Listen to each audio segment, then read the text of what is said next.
Olá, meus amigos, olá, minhas amigas do Legislação Integrada. Aqui quem fala é o professor Bruno Valente e nossa conversa de hoje é sobre o informativo de número 1085 do STF. Antes de começar aquele convite, segue a gente no Spotify, Deezer, Apple Podcasts, Google Podcasts ou no YouTube. Ativa o sininho para ficar sabendo das notificações e não deixa também de nos seguir no nosso Instagram, @legislação_integrada. Último convite, acesse legislaçãointegrada.com.br e vem conhecer o Clube da Lei, esse clube de membros que te dá acesso integral aos materiais de legislação e jurisprudência e também a mais de 100 planos de leitura. São planos por edital e planos por carreira, muito completo, tudo o que você precisa para ter um estudo organizado, atualizadíssimo de lei seca e jurisprudência. Então, vem fazer parte que eu te aguardo. E vamos para o primeiro julgado do dia. O primeiro julgado de hoje foi inserido no Decreto-Lei 200, que trata sobre a organização da administração federal e é uma tese fixada na ADI 4197 do Estado de Sergipe. O destaque aqui ficou da seguinte forma: é constitucional a constituição de fundação pública de direito privado para a prestação de serviço público de saúde. Basicamente, aqui foram 3 leis do estado de Sergipe que criaram, cada uma dessas leis criou uma fundação, então ao todo foram criadas 3 fundações, a Fundação de Saúde Parreiras Horta, a Fundação Hospitalar de Saúde e a Fundação Estadual de Saúde, as 3 dotadas de personalidade jurídica de direito privado, sem fins lucrativos, de interesse coletivo e utilidade pública, com autonomia gerencial, patrimonial, orçamentária e financeira, quadro de pessoal próprio e prazo de duração indeterminado. Qual foi a característica aqui que deu problema? Dotada de personalidade jurídica de direito privado. E aí questiona-se, é constitucional uma lei que prevê a criação de uma fundação pública com personalidade jurídica de direito privado para atuar no serviço público? E a resposta é sim, é constitucional. Inclusive, destaca-se que o artigo 99 da Constituição diz que a assistência à saúde é livre à iniciativa privada e não existe um modelo pré-definido pela Constituição para a prestação de serviço público de saúde. Então, é perfeitamente possível que seja, sim, uma instituição de direito privado, uma fundação de direito privado. E só um detalhe que constou no julgado: regime jurídico dos empregados dessa fundação é CLT, inclusive por ela ser uma pessoa jurídica de direito privado. Próximo julgado do dia inserido na Constituição Federal, uma tese fixada na DI 5404 do DF, o regime de subsídio não é compatível com a percepção de outras parcelas inerentes ao exercício do cargo, mas não afasta o direito à retribuição pelas horas extras realizadas que ultrapassem a quantidade remunerada pela parcela única. Então vamos lá. O que é o subsídio? O subsídio, gente, ele está previsto no artigo 39, parágrafo 4º da Constituição, que diz que o membro de poder, o detentor de mandato eletivo, ministro de Estado, secretário estadual e municipal, serão remunerados exclusivamente por subsídio, fixado em parcela única, vedado o acréscimo de qualquer gratificação adicional, abono, prêmio, verba de representação ou outra espécie remuneratória, obedecida em qualquer caso o disposto no artigo 37, incisos 10 e 11. Então, essas pessoas aqui, elas precisam receber através de uma parcela única, que essa parcela única é chamada de subsídio. Basicamente é isso. E para que é que serve o subsídio? O objetivo é exatamente o de trazer transparência, na medida em que, como o pagamento é feito através de parcela única, é mais fácil prestar conta de quanto aquele indivíduo está recebendo. É por isso que o regime de subsídio aqui está previsto para quem? Para detentor de mandato eletivo, ministro de Estado, secretário estadual e municipal, mas, naturalmente, também é possível que outras carreiras recebam através de subsídio. Por exemplo, magistratura. E aqui, nesse caso concreto, estamos tratando da PRF. Então, a PRF, Polícia Rodoviária Federal, ela recebe através de subsídio por previsão expressa em lei. tem aqui, se eu não me engano, a Lei 11.358 de 2006. Vamos lá, conforme a gente viu no 39, parágrafo 4º, esse subsídio ele é pago em parcela única e é vedado acréscimo de qualquer gratificação, adicional, abono, prêmio, verba de representação e etc. Exatamente, né, com o objetivo de você trazer uma maior transparência de prestar contas à sociedade com mais facilidade quanto esse indivíduo ganha. Beleza? A pergunta é: e se o indivíduo, ele, por exemplo, trabalha horas a mais do que deveria, então houve um trabalho extra? O simples fato dele receber através de subsídio impede que ele tenha direito de receber essa compensação extraordinária? Resposta é não. Então o STF aqui deu uma interpretação ao dispositivo no sentido de que não se afasta, o regime de subsídio ele não afasta a possibilidade de retribuição por hora extra.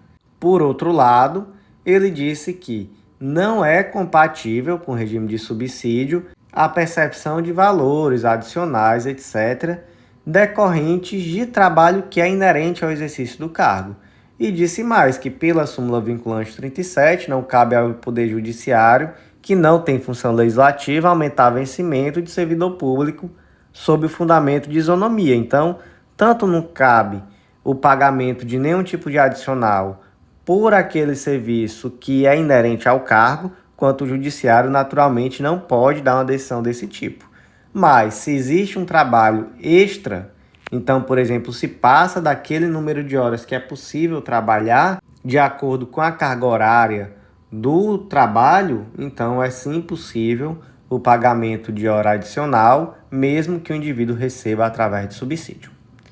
Próximo julgado do dia, inserido na Constituição Federal, destaque da seguinte forma: é inconstitucional, por violar a competência da União para dispor sobre a magistratura brasileira, tanto na Justiça Estadual quanto na Federal, norma estadual que permite a remoção entre juízes de direito vinculados a diferentes tribunais de justiça. Aqui nesse caso, a Lei Complementar 643 de 2018 do Rio Grande do Norte trouxe uma previsão de que é possível a remoção de juiz vinculado a TJs distintos, por resolução própria do tribunal, com a definição dos requisitos mínimos. Então, o TJ do Rio Grande do Norte poderia ali editar um regulamento dizendo quais são os requisitos para que haja a remoção, por exemplo, de um juiz do Rio Grande do Norte para outro estado, desde que naturalmente outro estado também admitisse esse tipo de situação. Esse dispositivo é constitucional? STF entendeu que não, porque, conforme o artigo 93 da Constituição Federal, lei complementar de iniciativa do STF disporá sobre o Estatuto da Magistratura. Então, existe aqui uma reserva de iniciativa do STF para dispor sobre o Estatuto da Magistratura. Atualmente, a Lei Orgânica da Magistratura, a LOMAN, é a Lei Complementar 35 de 79, ela foi recepcionada pela Constituição Federal. E para que haja uma previsão desse tipo, então é necessário que seja uma lei de iniciativa do STF e, portanto, uma lei federal. Não é possível, dessa forma, que uma lei estadual vá de encontro àquilo que está previsto na legislação nacional sobre o tema. Próximo julgado do dia, inserido na Constituição Federal, é uma tese fixada na DPF 783 do Espírito Santo, e o destaque aqui ficou da seguinte forma: são incompatíveis com a Constituição Federal de 88 a concessão e ainda a continuidade do pagamento de pensões mensais vitalícias decorrentes do regime geral de previdência social a dependentes de prefeitos e vice-prefeitos, em razão do mero exercício do mandato eletivo. E aqui se tratavam de leis municipais de um município lá do Espírito Santo chamado Mucurici, município de Mucurici, que por essa lei, caso o prefeito falecesse no exercício do cargo, ele deixaria uma pensão vitalícia aos dependentes. E aí o STF entendeu que essa lei é inconstitucional, na medida em que o cargo de prefeito é um cargo temporário, né? Um cargo eletivo. E por isso o STF entendeu que não seria proporcional, que isso fere inclusive o princípio da igualdade e que é um privilégio sem que haja um motivo para que esse privilégio se mantenha. Então, essa lei é inconstitucional e isso vai no mesmo sentido de outras decisões. Então, por exemplo, na DPF 975 do Estado do Ceará, o STF entendeu que é inconstitucional por violação dos princípios republicano, democrático, da moralidade, da impessoalidade, da igualdade, lei municipal que concede pensão especial mensal e vitalícia a viúvas de ex-prefeitos. Então, no mesmo sentido aqui, o STF já decidiu em outros momentos. Esse outro julgado foi em 2022, saiu inclusive o informativo 1071 do STF. Próximo julgado do dia inserido na Constituição Federal e foi uma tese inserida na ADI 6033 do Distrito Federal e o destaque ficou da seguinte forma: é constitucional norma legal que veda aos servidores titulares de cargo efetivo de agências reguladoras o exercício de outra atividade profissional, inclusive gestão operacional de empresa ou de direção político-partidária. Trata-se aqui da lei número 10871 de 2004 e essa lei determinou que os ocupantes, seja de cargo efetivo, requisitado ou de cargo comissionado, e também os dirigentes de agências reguladoras não poderiam exercer outras atividades profissionais, inclusive de gestão operacional de empresa ou mesmo direção político-partidária, excetuados os casos que aqui estão específicos na lei. Então, basicamente, o indivíduo trabalha em uma agência reguladora, ele é dirigente de agência reguladora, ele não pode ter uma gestão operacional de empresa ou dirigir partido. Isso é constitucional? Uma lei pode trazer esse tipo de limitação? O STF disse que sim, e o STF tem decidido que esse tipo de lei é constitucional porque ele visa exatamente assegurar a independência e a isenção no desempenho de função normativa, fiscalizatória e sancionatória. Ou seja, o que o STF entende? Que se esse indivíduo está livre para exercer cargo em empresa, para exercer cargo político partidário, ele acaba sendo um alvo de cooptação. Então, ele potencialmente passa a ter a sua imparcialidade comprometida. Então, por isso, o STF entendeu que é sim perfeitamente constitucional essa lei. Próximo julgado do dia inserido na Constituição Federal, e aqui o destaque ficou da seguinte forma: é inconstitucional por violação à competência da União para explorar os serviços e instalações de energia elétrica e para legislar sobre energia elétrica, lei estadual que obriga as empresas concessionárias de energia elétrica a expedirem notificação com aviso de recebimento para a realização de vistoria técnica num medidor de usuário residencial. Então vamos lá.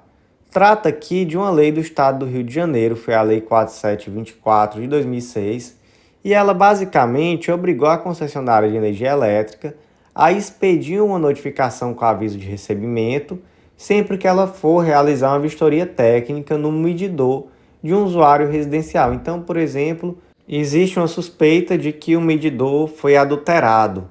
Vai ser necessário realizar uma vistoria técnica e aí, para que essa vistoria técnica seja feita, é necessário antes notificar o consumidor e essa notificação tem que ir com o aviso de recebimento. E aí a lei ainda trouxe uma consequência, disse, olha, se não observar essa regra, vai ser nula, absolutamente nulo, o laudo de vistoria técnica realizado, salvo nos casos de denúncias expressas de furto de energia elétrica. Ele ressalvou essa possibilidade. E aí pergunta, se essa disposição é constitucional? STF entendeu que não, porque a competência é da União para legislar sobre prestação de serviço de fornecimento de energia elétrica.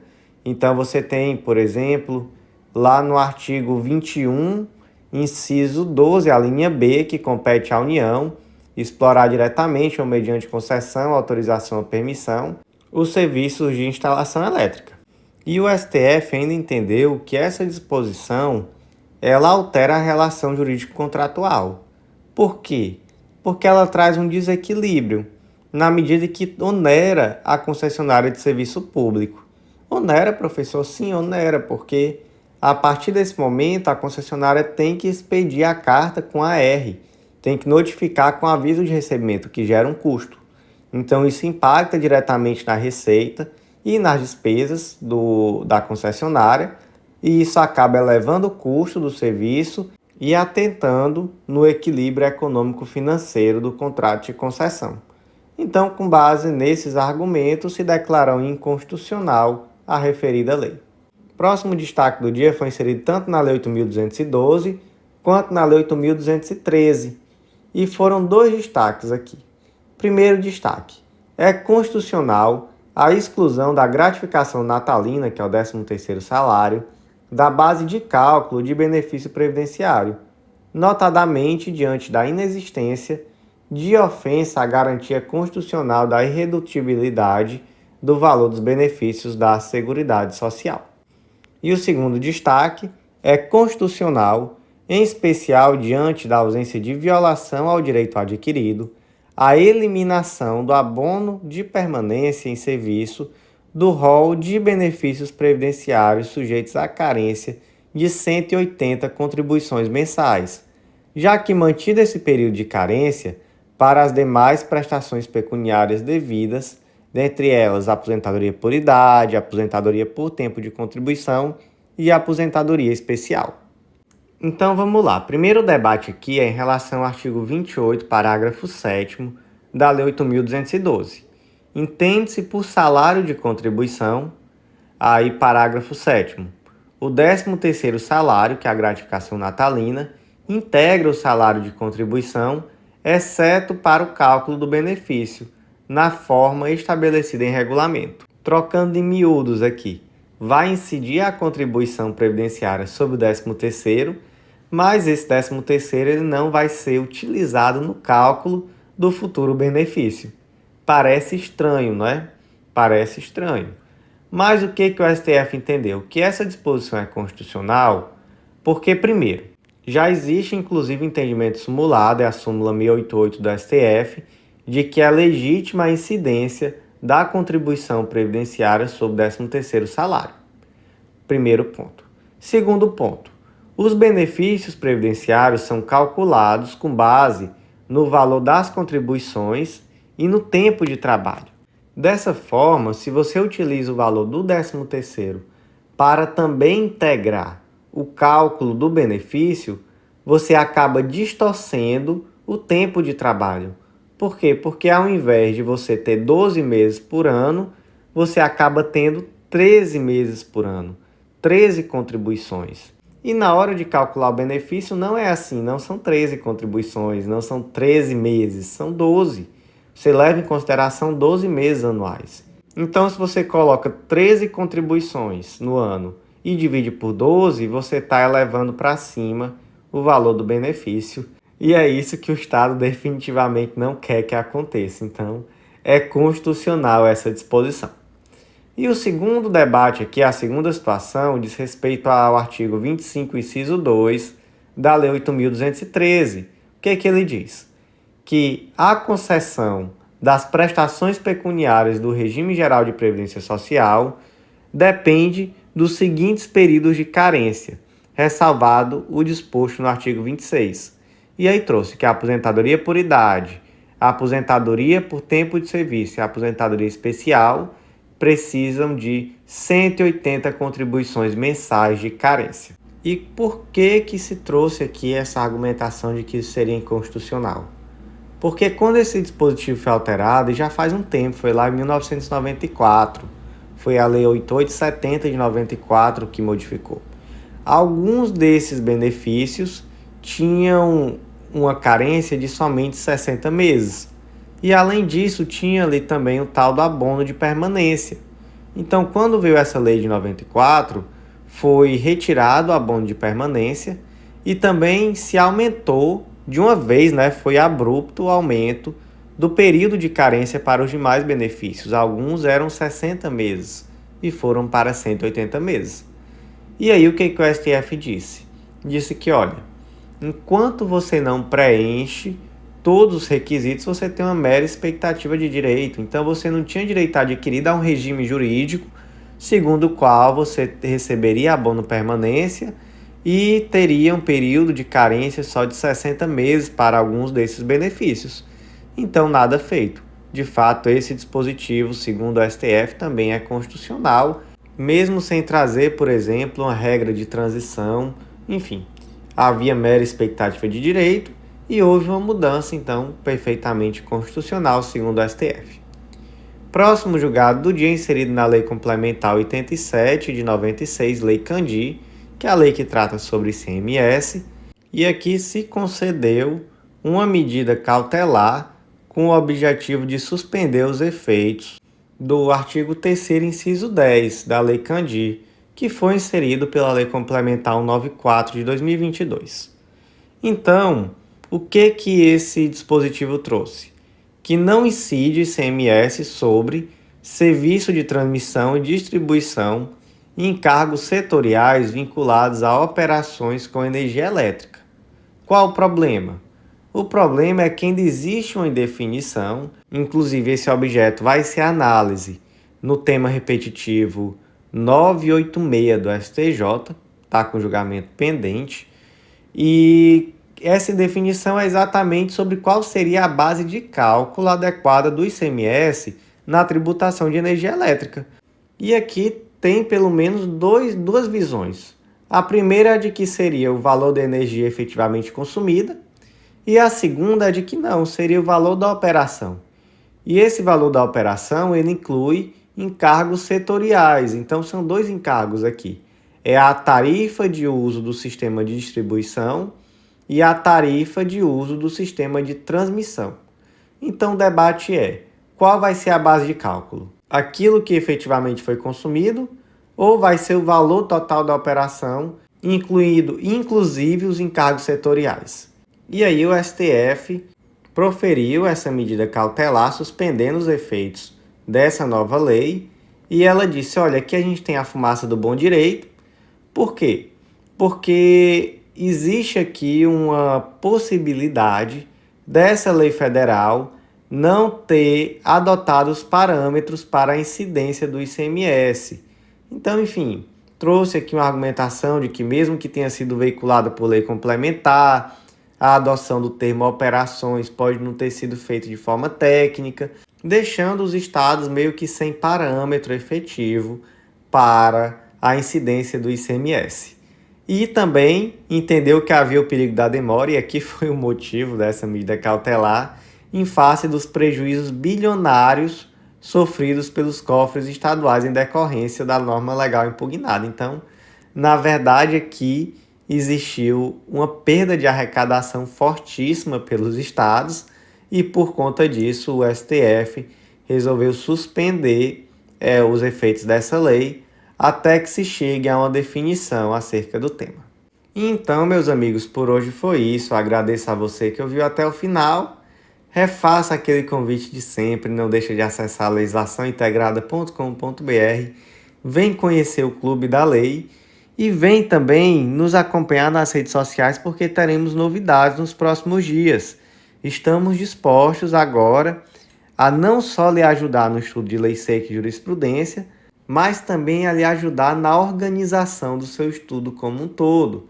Então vamos lançar aí nos próximos dias ou semanas um curso que vai ficar muito legal sobre a organização de estudo para concurso público e eu quero que você venha fazer parte. Então vem conhecer a gente, acompanhe a gente nas redes sociais para ficar sabendo quando essa novidade for lançada, até porque claro que vamos ter aí oportunidades em primeira mão para quem já nos acompanha, para quem já é assinante, para quem já nos segue, etc. Então vem acompanhar a gente e vem fazer parte do Clube da Lei também. Eu aguardo vocês no próximo podcast.